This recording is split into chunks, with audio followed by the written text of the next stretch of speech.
yang terjadi pada hari Rabu tanggal 12 Maret tahun 2025 pukul 06.15 waktu Indonesia Barat,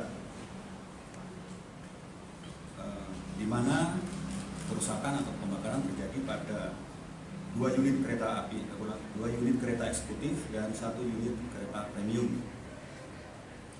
Dari peristiwa tersebut, kami dari Direktorat Reserse Kriminal Umum Polda Daerah Istimewa Yogyakarta bekerjasama dengan Laboratorium Forensik Jawa Tengah dan tim Inavis, kami telah melakukan upaya penyelidikan dan penyidikan.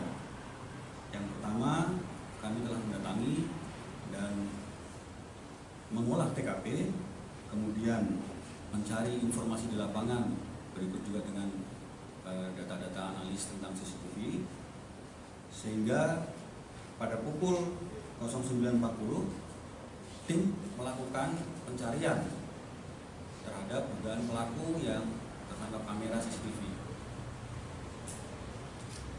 Yang ditemukan identitas atas nama MR, umur 17 tahun, jenis kelamin laki-laki, dan pelaku ini mengalami disabilitas sensorik atau tunawicara. Dari hasil temuan tim Inavis dan Laboratorium Forensik serta informasi di lapangan, kami juga menyita baju yang digunakan pelaku, kemudian tas hitam, kemudian kertas kardus warna coklat yang ada di dalam tas pelaku, serta korek api warna merah dan warna biru. Setelah melalui pemeriksaan dan pendalaman, modus yang dilakukan oleh pelaku ini yang bersangkutan membakar kertas kardus warna coklat menggunakan korek apinya, kemudian masuk ke dalam gerbong melalui pintu samping, gerbong yang berada di tengah, memasuki kereta yang berada di tengah, kemudian membakar kursi yang terbuat dari busa. Adapun motif pelaku ini adalah yang bersangkutan sakit hati dengan KAI, petugas KAI, karena pelaku ini sering diturunkan dari kereta di stasiun berikutnya karena pelaku ketahuan sering tidak membawa tiket kereta api. Kemudian rencananya saat ini kami telah melakukan pemeriksaan bersama terhadap yang bersangkutan didampingi dari Bapas, dan selanjutnya kami akan melakukan pemberkasan terhadap perkara tersebut. Tadi saya sampaikan bahwa pelaku ini mengalami disabilitas sensorik atau tunawicara. Jadi tindak lanjut dari kami saat ini, kami telah melakukan pemeriksaan terhadap yang bersangkutan yang didampingi oleh juru bahasa isyarat dari Pusat Pelayanan Juru Bahasa Isyarat Provinsi DIY, ada 2 orang. Artinya pemeriksaan kami sudah melalui proses yang ditentukan. Kemudian terkait dengan yang masuk ke gerbong, dari masuk kereta ya, bukan gerbong ya. Masuk kereta itu berdasarkan kamera pengawas yang bersangkutan masuk melalui pintu samping, sudah membawa tas dan membawa kertas dan membawa korek. Itu tidak terekam, namun tersampaikan ketika diperiksa melalui juru bahasa isyarat.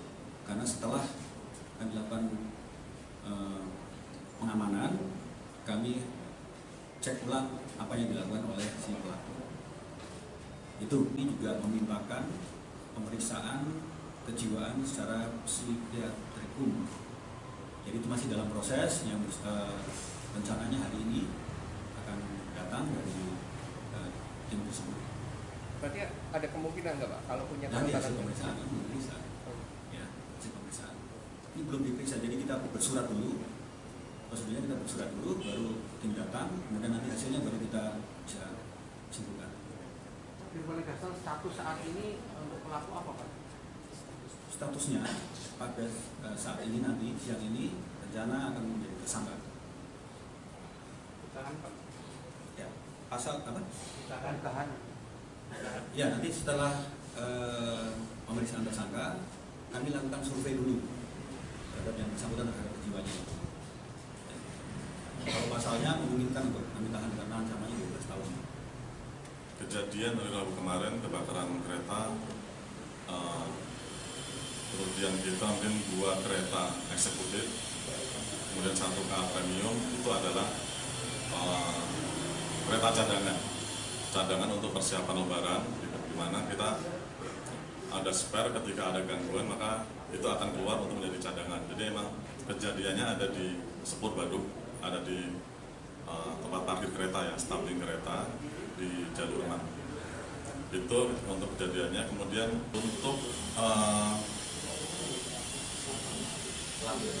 untuk pelaku memang benar backgroundnya sakit hati karena beberapa kali dari rekod kami ada sampai 9 kali diturunkan oleh kondektur karena tidak bertiket. Kemudian itu sudah terjadi dari tahun 2022 kalau. Kemudian beberapa kali melakukan aksi vandalisme, sempat mengganjal kereta dengan balok di daerah Bekasi. Kemudian ada track record lagi pernah pencurian motor di stasiun Palur. Itu jadi cukup rentetan histori dari pelaku cukup banyak dan kebetulan terkait dengan perkereta apian. Itu mungkin tambahan informasinya. Jadi untuk KA cadangan yang kemarin terbakar, nanti setelah penyidikan dari kepolisian akan segera kami kirim ke Balai Asa untuk perbaikan. Untuk terkait mudik tidak ada isu, jadi ini hanya kereta cadangan, jadi mungkin nanti bisa kita asistensi dari daup-daup lain juga untuk cadangan di daup 6, karena kita tahu di daup 6 juga target mudiknya cukup tinggi, penumpang yang akan masuk ke daup 6 dan akan keluar juga. Jadi dari sisi PT KAI, alokasi kami cukup aman untuk mudik di tahun ini. Jadi untuk perka perjalanan kereta kami cukup aman untuk alokasi cadangan kereta. Mungkin itu tambahan informasinya. Terkait estimasi kerugian, jadi kita dari internal sudah cek dari unit sarana teknik. Kerusakan paling parah ada di interior, di kursi, kemudian di bordes, kemudian di atap. Atap itu kan juga ada rangka ringannya. Perkiraan sekitar 6,9 miliar untuk 3 kereta itu. Jadi yang paling parah ada kerusakannya ada di K1 di kereta eksekutif. Itu. Jadi sekitar 6,9. Kita estimasi, baru estimasi. Kita belum cek rangka bawahnya karena apa enggak, karena ini masih di police line, masih dalam penyidikan polisi, jadi nanti kita bisa detailkan lagi. Kemudian untuk potensi kenapa bisa masuk, kami pastikan kalau dari boarding tidak mungkin, Pak. Karena boarding kan harus menunjukkan identitas, kemudian banyak petugas boarding juga. Kemungkinan menyelinap lewat jalur. Jadi kan kalau jalur selalu terbuka ya Pak. Seperti yang ada di Baduk 6 itu dia lewat jalur.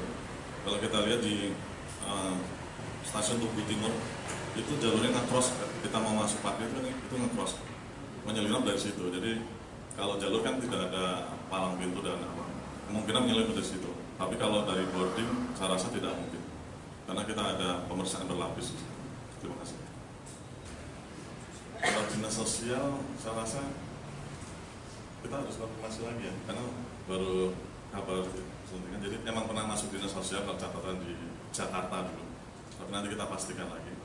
Kemudian untuk yang kejadian di jalur Baduk itu, di kita sudah ada patroli, jadi emang security ada di situ. Dia menggunakan kelengan saat kita patroli, jadi masuk pas pagi juga, jadi tidak dari malam hari tapi dari pagi hari sudah masuk, langsung bakar kemudian pergi kita. Jadi kalau untuk pengamanan di kami sudah ada patroli security di situ, tapi mungkin menyelinap saat kelengahan patroli masuk di situ.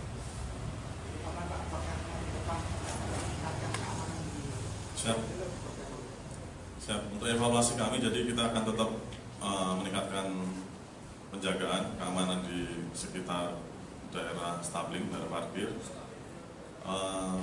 Saat ini kita karena kejadian kemarin langsung kita pagar. Kalau nanti lihat di lokasi kita sudah pagar rel untuk memperkecil kemungkinan akan terjadi seperti itu lagi. Jadi rencana kita akan pagar di situ untuk pengamanan lebih